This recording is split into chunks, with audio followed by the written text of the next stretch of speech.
Welcome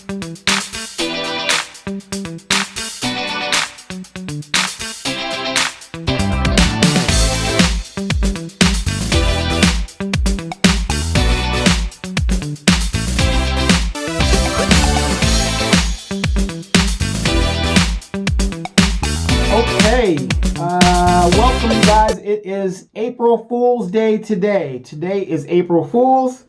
I am Donovan Sadiq, the Inland Empire Informer, and also known nationally as the Recovering Democrat. Happy Friday to you guys. You guys made it to the end of the week. Another week done. We made it. Give yourselves a round of applause because life is too short to just work, and then die. Real quick, you guys, just want to do some maintenance here right now. It is 15:42. That's 3:42 in the afternoon. Man, this year is going by like that. We're already in April. It seems like it was just New Year's a month or two ago, but I guess not. So anyway, you guys, my name is Donovan Sadiq. I am back on Facebook. I am sorry with all the glitches. Again, Facebook, I don't understand how you're going to protect my account by locking me out. So nice try, but okay. But what I want to talk to you guys about, a lot of people have been asking me in regards to what happened to me at the Edgemont Women's Center. If you saw the video has basically gone viral in some situations. And when I mean viral, like a lot of people have seen it already, okay? Now, you know, and you could come to your own conclusions, however you want to come to it, it doesn't matter. Do me a favor, look up the definition of battery, okay? The definition of what a battery is. And regardless of how you interpret it, the legal definition of battery is battery, okay? So what happened to me basically was not only a Bain Act violation, which is a civil rights violation, but it's also I was battered. If you saw on the video, and you heard on the video, you will hear me saying, stop touching my camera, stop doing this, stop doing that, because this person, Denise Fleming, was touching me in the act of doing her Bain Act violation. So, you know, which is a battery. And then of course you guys know that the flag fell on me, which is even though it's inadvertent, it is still considered a battery. You know, yeah, it was, I guess, an accident. I mean, you know, it is what it is. But if it was an accident, why didn't she apologize to me? Why didn't she say, oops, I'm sorry, whatever. She didn't say that. And so my interpretation of it was intentional and it was a battery. So look up the legal definition of a battery, okay? Because I guarantee you, if the situation was reversed, I would be sitting in jail, posting bail or whatever and being charged. So basically, I did some homework today and I went to the county assessor's office and I found out that the Edgemont Community, keyword, Community Center, that's public. That is a public entity run by the Edgemont Services District. That's public. It is a public entity. It is not privately owned. It is a public entity. Regardless of what area of the public owns it, it's a public entity. So doing my homework, because I'm doing a lot of stuff, because here's what I want you guys to understand. You can't take the law into your own hands. And so I am going to seek legal remedy to my situation. And guess what I also got today? I got the police report. And I'm going to tell you this. Those people that are involved in my battery and attacked me are liars. And I'm going to prove it in court. I have the police report. Here it is. This is the police report. I know it's hard for you guys to see. This is the receipt. A police report is $5. So I'm going to read off to you guys. Here's the incident report. This is the incident report. This is the initial. And there's a supplemental to it. I got the police report. I got it today.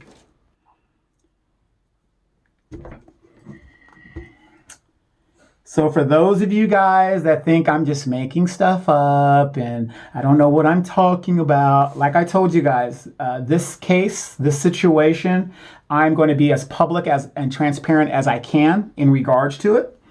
So get a pen. The file number is MV, as in Moreno Valley, 2207 00137. That's the file number. Okay, this was reported 03 March 11th, 2022, the next day. And it was assigned 3/11/2022 at 14:11 hours at 2:11 in the afternoon. And it goes on with my basic information and stuff. I'm not going to go into it because, like I said, we're in litigation and stuff. But I got the report. And it basically corroborates what you guys saw in the video. Okay? It basically corroborates it. There are some people that support Denise Fleming and the Edgemont Women's Club, and have even messaged me and told me that they're going to, if it goes to court, they're going to be witnesses for them. I really hope you do, because you would be perjuring yourself, which is a crime, and you might even get a civil penalty in doing so. But the report basically corroborates what everybody saw in the video that looked at the video for what is actually happening on the video. Remember, I'm not the assailant. I'm the victim. I'm the victim. And this is the report. And it corroborates everything that I had said and other people have said in videos that were there on the incident. Okay? So, I provided DVD footage. I even provided my body cam footage when I was outside talking to the police officers. So, whatever LaDonna Jimson, Denise Fleming, and the Edgemont Women's Club has to say, it better jive with what's on that video and what's on this report, because if it doesn't, I think you better settle. I think you better settle. I think you better settle. Or you could take your chances. It doesn't matter to me, because you're not going to get away with this type of behavior that you've been doing for such a very, very long time. It's not going to fly anymore, okay? Because if I had defended myself, everybody would look at me like I'm a bad guy. But everybody keeps forgetting I'm 52 years old. So it ain't like I'm a young man. I'm an older man too. So again, I have the police report, and I will be using this police report to corroborate anything that is on the video. This is what the police also said, and to refute any of what they're lying about. So I really hope that they settle it the best way they can. And if you're going to be a witness for them, please do not perjure yourself. You do not want to do that. You do not want to perjure yourself. If this thing gets any worse, I will let you guys know, because I will also be seeking, my attorney's off today. So I'm going to go to my attorney Monday, and we're going to have a sit-down counsel to see which avenue is best to pursue with this. And yeah, it's going to get interesting. So yes, there is a court case. Okay, there's 3 court cases. I'm suing LaDonna Jimson, Denise Fleming, and the Edgemont Women's Club, all individual entities. I'm going to do that. I found out that the Women's Club is not a private place. If you hear stories about, and it's in the report here, I guess the police officer went to identify Denise by her ID and made several phone calls to her, so she is aware that there is something going on. And he identified her through the videos that I provided. And I guess he spoke with her and got her side of the story. And I've got the report. The report dropped today, at least for me, from what I understand. And yeah, this isn't looking good, in my opinion, for them. I will go to my lawyer and sit with him, and see, just give me some advice. It's going to cost something for me, but it's also going to cost something for them. If you are in a legal dispute, the best way to settle it is not to do a Will Smith and put your physical hands on somebody. Was I breaking one of their rules? Okay, I broke a rule that wasn't posted. It's a public event. I was just there to do what I needed to do, and I did so. I was asked to stop recording. I respectfully declined. They called the police. Fine, call the police. Now I've got to stay because I didn't do anything wrong. So let the police handle it next time something like this happens. Once you call the police, leave that person alone and let the police handle it. You're going to hear rumors, which is totally untrue, that I was escorted out, or the policeman asked me to leave because I was, and it's so sad that a black woman and a white woman married to a black man uses the most negative stereotypes of a black man to get the police to come down there as fast as possible and to use the police and weaponize the police against the black man. I could have been killed. I literally could have been shot over their feelings and how they feel. I was not arrested. That is not true. I was not escorted off the property. The event was over and I left.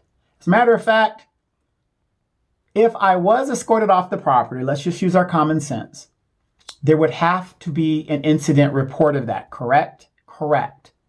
There is no incident report of me being trespassed or asked to leave, or there's no report of it. There is none. 3 officers were there. The lead officer was a 5-foot Hispanic sheriff's deputy named Hernandez. The white guy, who was very, cool once, we got our thing going, talked to them for 45 minutes outside. It's on video camera.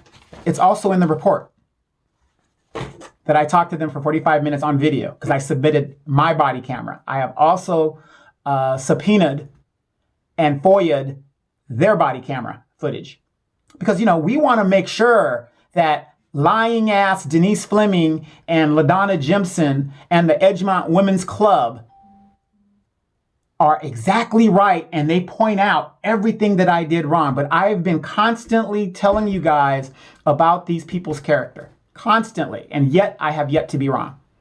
I have yet to be wrong.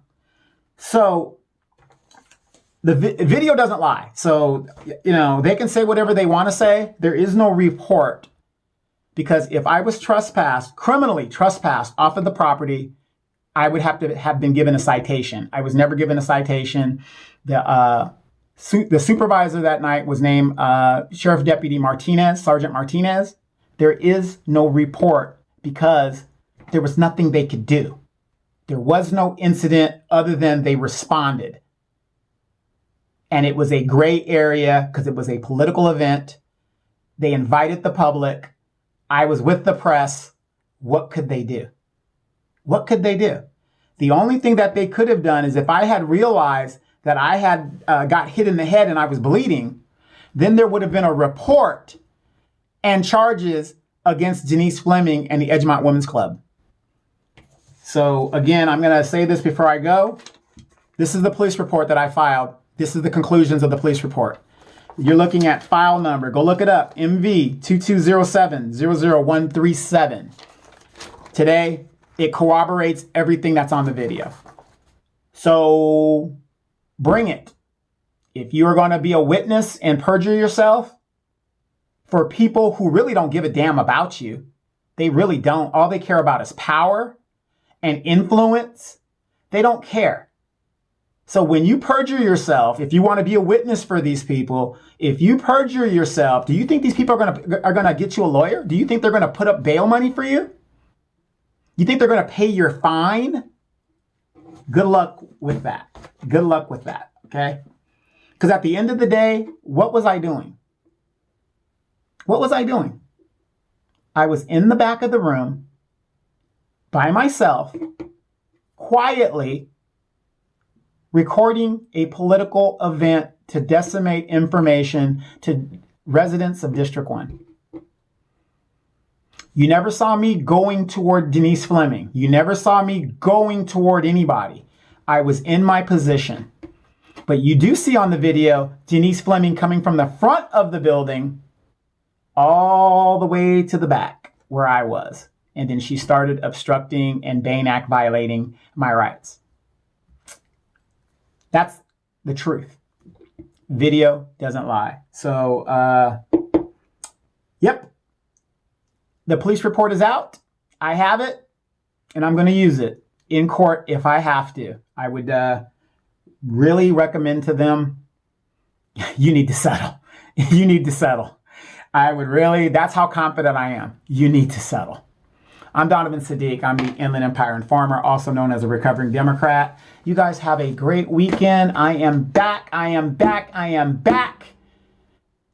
And we have 12 days to pick a new District 1 representative. And I'm going to tell you guys, I am so excited because this is the most competitive election I've seen since I retired, and I'm here.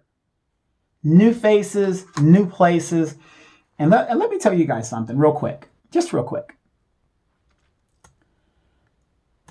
We haven't seen Renee Ramos at this event or that event or this event or that event, okay? And that's true. We haven't seen him. He's a busy man, I guess. I'm going to give him the benefit of the doubt. When I was talking to Elena and I was talking to Jerry, do you know what both of them both said? They're not taking anything for granted. Can Renee Ramos win this election? Yeah, he could. Why do I say that? Because you know and I know in this town, he that has the most and the biggest signs can win. I'm looking everywhere I go and I see all three signs everywhere. All three Hispanic names. This town is a Hispanic town. And I hope I'm saying that right. Latin, Hispanic town. It's very possible Renee Ramos can pull the election out of a shoe. That's how close it's going to be. Possibly. You know, the other two candidates are well known, but when I talked to them, they weren't taking anything for granted. They're not saying that, oh, that's no threat. They're taking it seriously. He's on the ballot. They are taking it seriously. I see Elena's people. I've seen Elena out there knocking on doors and putting up signs out there. I saw Jerry the other day. These people are grinding and they're taking nothing for granted. Now, as far as Renee goes, all I can really tell you about Renee is he had the smaller signs and he was out there early. Then you go to sleep one night, a couple weeks later, then he's got the big signs. So he has a crew out there working. They all had coverage in the press enterprise. This is a wide open race. And as a political person, I'm going to tell you, I'm not saying it's necessarily a toss-up because you got two people that have been very active for a long time and Renee is new, but never sleep on a dark horse. Never sleep on a dark horse. He's going to pull votes.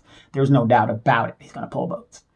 So the other two candidates, they're putting it all on the court. So we got 12 days, you guys. Vet these candidates. And speaking of that, I will have Jerry on the show. Jerry's going to come on the show. I promise it was. There was a little technical difficulties there, but I'm back. So we're going to have him on the show, and it's going to be his show. He's going to tell us a little bit about him for those of you guys that don't really know, and what's his vision is, what's he's going to do, all this other stuff. But let me tell you guys something. These are 3 great candidates. All of them individually. I mean, I got to say, every one of them has something that I want as a constituent to get done. And I agree with every one of them. This is a great election. This is how elections should be. Local elections, not all this big money, just regular neighbors grinding it out in a competitive field to see who is best to represent the neighborhood. Okay, I know we say district, but you know what? We need to say a better word, neighborhood, because at the end of the day, we're all neighbors. Okay, so 12 days ago, if you haven't voted, I voted already. I'm going to keep that quiet. You might be surprised at who I voted for, but maybe you won't be surprised. Again, we got 12 days, and I love it. I love it. I'm happy. I'm excited, and we're going to see how this goes. But yes, I will be taking this to the courts. You guys stay tuned. Donovan Sadiq, the Inland Empire Informer. You've just been informed.